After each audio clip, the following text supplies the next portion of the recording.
Well, good day, my friends, and welcome once again to Moments with Dr. Steve. I'm Dr. Steve Bonenberger, and it is an absolute delight and joy to be able to speak to you through this forum, through this channel. And I must say that there are some things that are happening that are pretty exciting and unlooked for and unexpected, but very welcomed on my side. One of them is many of you, let's talk about you and how many of you are building your channels by using our content to talk into. I'm going to say that again. Many people now are taking my material, and by the way, there's an us, there's a we, there's lots of people behind the camera that you do not get to see, but who work diligently in our behalf to make sure that this information gets to you in a timely way and on the whatever the platform is that you use to receive and consume the material. But there are many people now that are taking our material, my material, that I've spent 40 plus years of my life developing and delivering and refining and codifying and creating into the formats that you receive it. It doesn't come this way, okay? Well, maybe one day we'll talk about the fact that ideas don't begin with the way that they end up. But many of you are taking those ideas that I have spent my life developing and the stories that I have really worked hard to make sure have meaning and have grist and have grabbing power. And you're using the snippets and either reacting to them or using them as a catapult of sorts to throw you off in a direction you want to go into. And this has been one of the most surprising things, to literally just take the material and use it as leverage alone to build a channel. That has surprised me. I did not see that as a possibility because I don't understand this world that we live in as well as many of you do. But that is thrilling to me, and I give you license and free reign to do so. Because in the end, the stories and the ideas and the work does not belong to me. In fact, I am to diminish, to quote the John the Baptist, Jesus is to increase.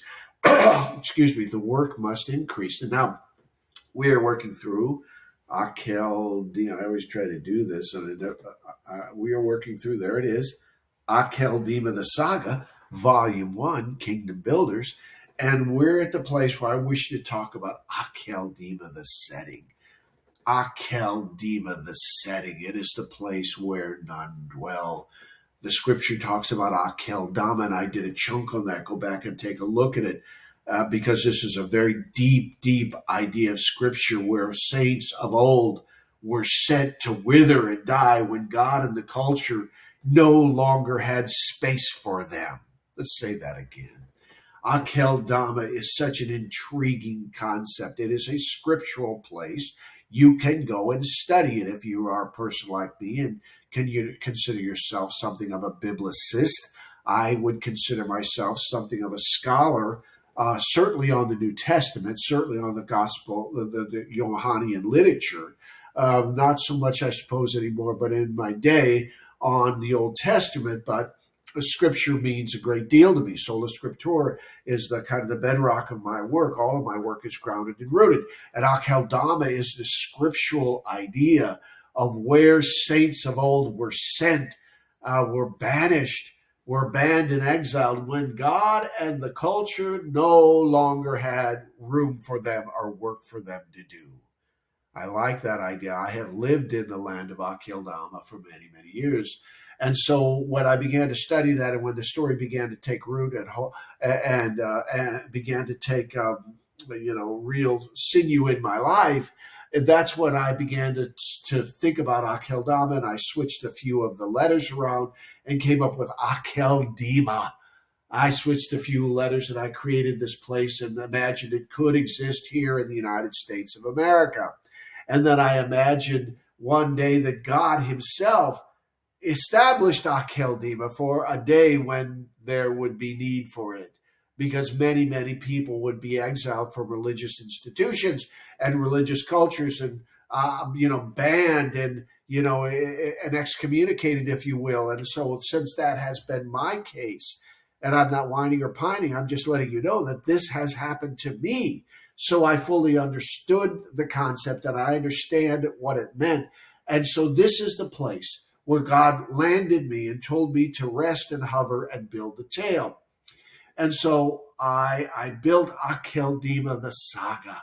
It is because of this and the experiences of my life and the lessons that God has taught me that we're able to talk about this highly relevant, intricate, deeply Christ-centered account of what can happen in the United States of America when all of the things that we hold treasurable, listen to me, go boom.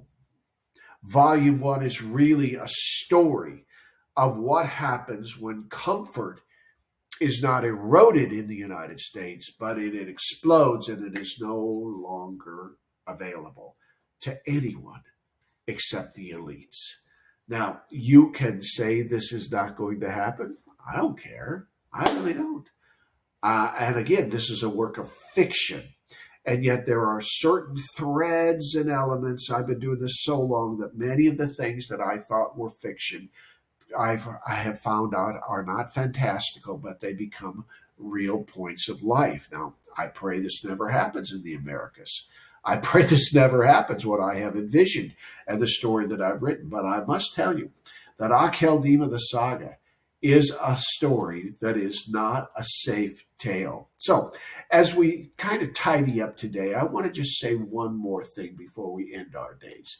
Before we end this day, I want to say one more thing, and that is hope. I am in the end a very hopeful person. You could actually say that I'm a Pollyanna.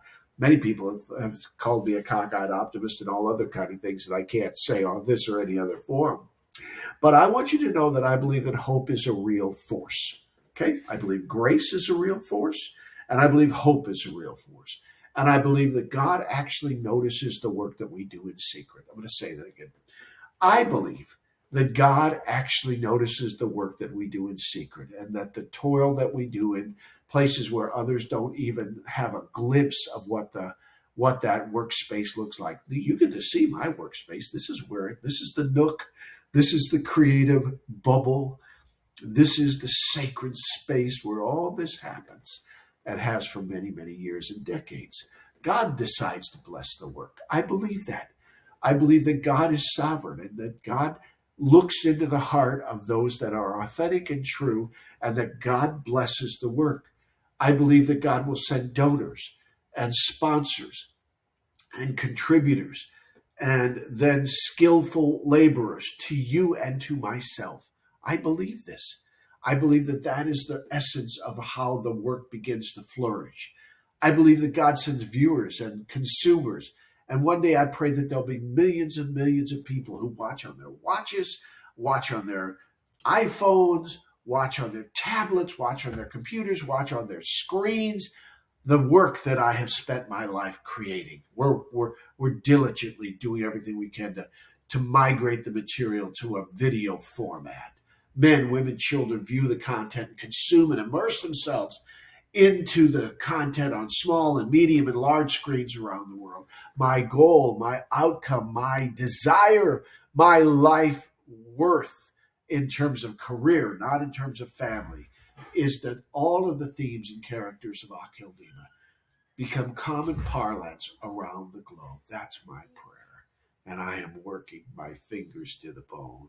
If you want to talk to me, drop me a note. If you don't, just enjoy the content. Till next time, I remind you, this is Moments with Dr. Steve. I am Dr. Steve Bonenberger. Travel far, my friend. Travel far.